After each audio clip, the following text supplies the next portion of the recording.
தேவபயமற்ற காரியம்.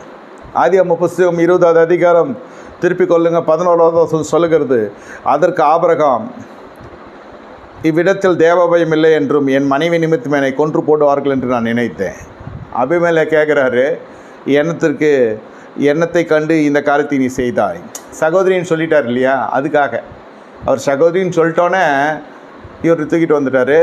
இல்லைன்னா அவர் அப்படியே விட்டுட்டு வந்திருப்பார். அப்படி தான் சொல்லப்படுகிறது. 89 வயசு கிழவினிடத்தில் என்ன இருக்கிறது? அது 29 வயசு தான், சரி எதை வரலாமான்னு கேட்டாலும் வரக்கூடாது. வேறொருத்த மனைவியை கொண்டு வர்றதில்ல. எவ்வளவாய் தந்திரமாக பேசுகிறாங்க பாருங்கள். அந்த நாட்கள் இந்த ராஜாக்களை போல தான் இப்பொழுது இருக்கிற ஜனங்கள் இருக்கிறாங்க. இந்த பொல்லாத குணத்தில் விசுவாசிகள் கரைப்படுத்தப்படுகிறாங்க. எல்லா விஷயத்திலும் உத்தமனாக இருக்க முடியும் ஒரு சிலரால், பண விஷயத்திலிருந்து ஆலய காரியங்கள் எல்லாமே. ஆனால் இந்த எதிர்ப்பாளரை பார்க்கிற பொழுது ஒரு பலவீனம் வரும். இதெல்லாம் பாலியத்தின் இச்சைகளே பாலியத்திலே சரி செய்திருக்கணும். அதுக்கேற்ற சத்தியம் இல்லை. இது எங்கே சபைக்கு எதுக்கு போகிறது? சௌகரியத்துக்கும் நம்ம உலக பிரகார மேன்மைக்கும் நமக்கு அந்த சபையில் அங்கத்தினராக தான் நமக்கு வேலை கிடைக்கும், கல்லூரியில் இடம் கிடைக்கும்னு சொல்லி போனால் உங்களுக்கு தேவ கிருபை போயிடும்.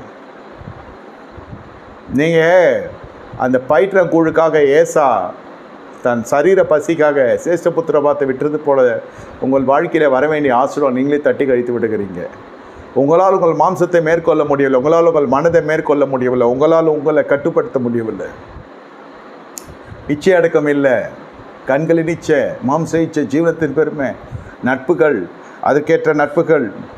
ஏன் உங்களுக்கு கிருபை இல்லையா? இந்த விஷயத்தில் உங்களுக்கு கிருபை இல்லை.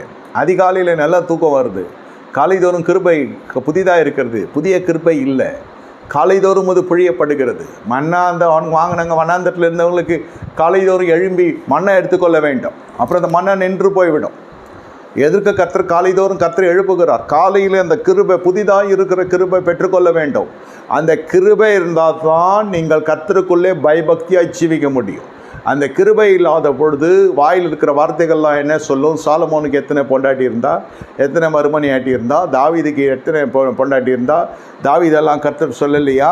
வேதம் சொல்லுகிறது, சாகரனுக்கு சாராயத்தை கொடுன்னு சொல்லுது. இப்படி தான் இருக்கும் பேச்செல்லாம். பேச்சே தேவபயமற்றதாக இருக்கும்.